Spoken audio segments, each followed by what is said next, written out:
साथियों, ईपीएस 95 पेंशनरों का जो नई अपडेट हम बता रहे हैं और हमारा जो डिमांड है किस तरह से जायज़ है, उसके ईपीएफओ के आधिकारिक आंकड़े आपको हम दिखा रहे हैं, जिससे आपको पता लग जाएगा कि वास्तव में हमें पेंशन हर हाल में मिलना ही चाहिए। और इसके बाद मेघा कुलकर्णी जो कि सत्ता पक्ष के सांसद हैं, उन्होंने भी वहां पर जो हमारे समर्थन में आकर के जो वक्तव्य दिया और आगे की जो कार्रवाई कर रही है उस पर भी हम विचार करेंगे। पहले आप ये रिकॉर्ड देखिए कि किस तरह से ईपीएफओ ने हमारा साथ अन्याय कर रहा है। सबसे पहली बात तो यह है कि कोश्यारी कमेटी जो बनी थी उसने सिफारिश किया था 3000 प्लस पेंशन को महंगाई भत्ता से जोड़ने के लिए। वो 11 साल से लंबित पड़ा है, सरकार ने अभी तक उसके लिए कुछ भी नहीं किया है।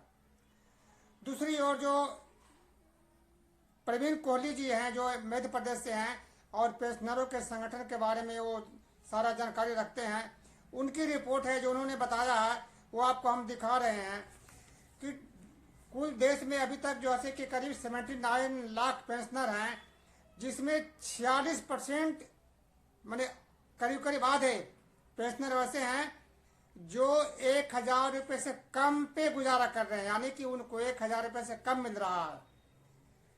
ऐसे लोगों की संख्या आपको जो कि बता रहा हूँ, 1000 से 15 जो कम है उनका 40% है और इनकी संख्या जो है आपको 36,60,201 है, जिनको 1000 से कम पेंशन मिल रहा है। बताइए ईपीएफओ आपसे क्या दे रहा है। उसके बाद 1000 से लेकर के 1500 तक जो जिनको पेंशन मिल रहा है उनकी संख्या 12,64,000 है। वो कुल पेंशनर का मात्र 15% है जिनको 1500 तक पेंशन मिल रहा है। उसके बाद आगे है 1500 से लेकर 2000 जिनको पेंशन मिल रहा है, उनकी संख्या है 8,98,860। इतने लोग को पेंशन कितना मिल रहा है, 2000 से नीचे है, उनकी संख्या मात्र 11% है। और जिनको 2000 से लेकर के 2500 तक पेंशन मिल रहा है उनकी संख्या है 9,29,483। ये कितने हैं, कुल पेंशनरों का 12% है। उसके बाद नंबर आता है पांचवा, जिसको 2500 से लेकर के 3000 तक पेंशन मिल रहा है, उनकी संख्या है 5,22,173 और ये कुल पेंशनरों का मात्र 7% है। उसके बाद 3000 से लेकर के 3500 जिनको पेंशन मिल रहा है उनकी संख्या है 2,56,059 है, ये करीब 3% है। इसके बाद 3500 से लेकर 4500 जिनको पेंशन मिल रहा है, इनकी संख्या 1,19,835 है और ये मात्र 2% है। इससे पहले वाला जो था ना, जो 3000 से 3500, वो 3% है टोटल पेंशनरों का। उसके बाद जो 4500 से 5000 तक जिनको पेंशन मिल रहा है, ऐसे भी है जो जिनका तनख्वाह ज़्यादा था और जो सरकार ने जो 15,000 के ऊपर में जो पेंशन देना शुरू किया था और जिनकी तनख्वाह मतलब 40,000 के आसपास था, तो उनको जो पेंशन मिल रहा है अभी वो मिल रहा है 5,000 से ऊपर वाले, जो 5,000 तक के जिनका पेंशन मिल रहा है वो टोटल 19,000 है, मात्र 19,550 हैं जिनकी पेंशन 4500 से लेकर 5,000 तक मिल रहा है। अब वो कितने हैं, 0.2% मात्रा है, 0.2% हैं पूरे पेंशनरों का। और कुछ ऐसे पेंशनर भी हैं जिनको 5,000 से अधिक मिल रहा है, उनकी संख्या मात्र 29,608 है। ये इनकी कितने कुल पेंशनरों का मात्र 0.4% है। यानी कहने का मतलब ये है कि जितने भी पेंशनर हैं, समझ लीजिए, ये मान के चलिए कि आधे लोग ऐसे हैं जिनको 1000 से कम में गुजारा करना पड़ रहा है। ये ईपीएफओ की आधिकारिक रिपोर्ट है, कोई वो नहीं, ये आंकड़े जो किए हैं। अब उसके बाद आगे क्या है वो आपको दिखाते हैं। ईपीएफओ की कमाई कितनी हो रही है, उन्होंने प्रवीण कोहली जी ने जो निकाला है वहां से, उसके अनुसार 2019-20 में 2018-19 में जो ईपीएफओ का जो पैसे जमा है, पीएफ से हम लोग को जो पैसे कटते हैं, तो पैसे जो पीएफ ऑफिस में जमा है उसका जो ब्याज कितना मिला है, 32,842 करोड़ रुपए मिला है 2018-19 में। उसमें से मात्र उन्होंने ईपीएफ ने 18,443 करोड़ रुपए बांटे हैं, मतलब सोच लीजिए कि आधा भी नहीं। उसके बाद 2019-20 में जो इनको मिले हैं ब्याज 39,042 करोड़ मिले हैं। उसी तरह से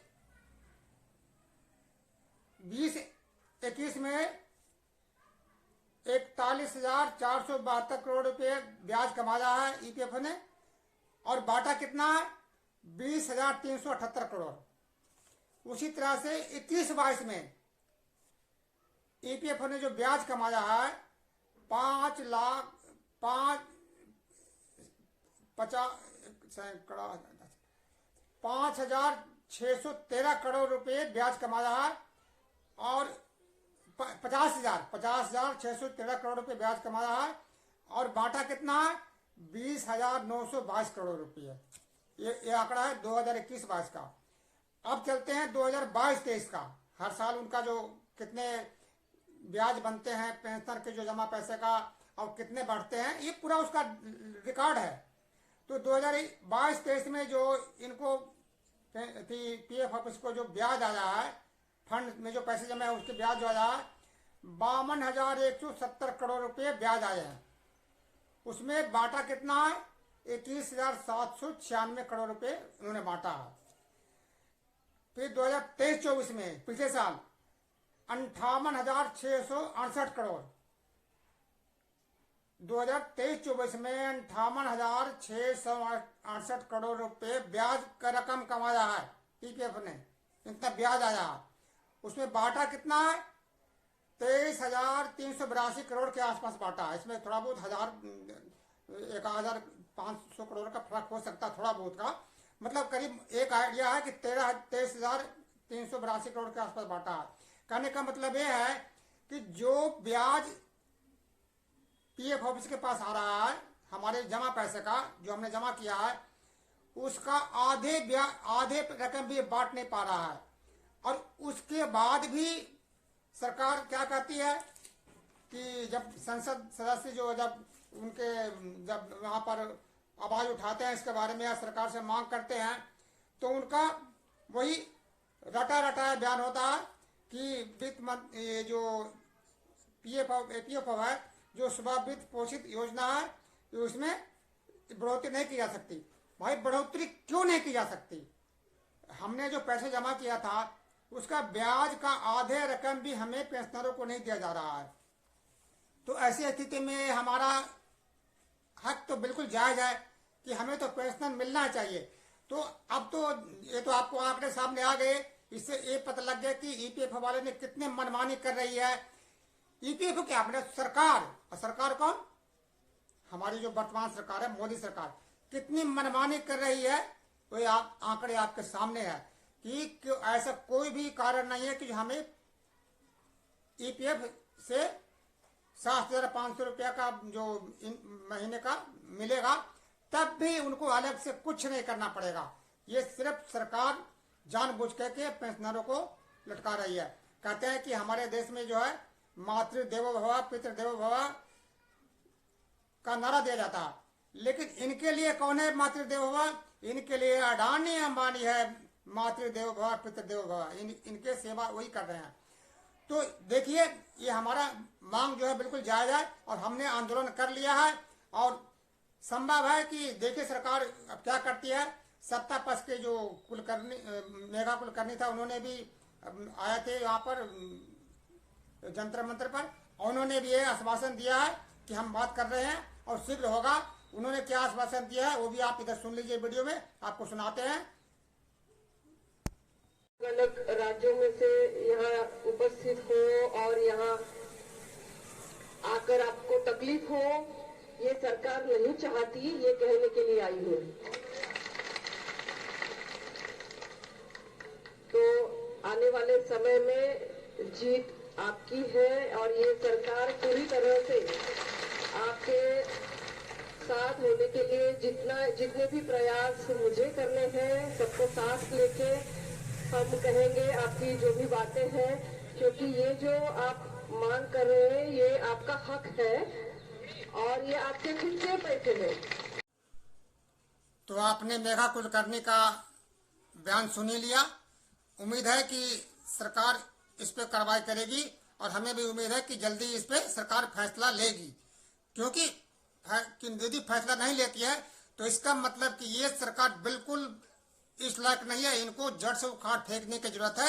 यदि सरकार फैसला नहीं लेती है तो जितना जल्दी सरकार फैसला ले, हम सरकार से यही मांग करते हैं।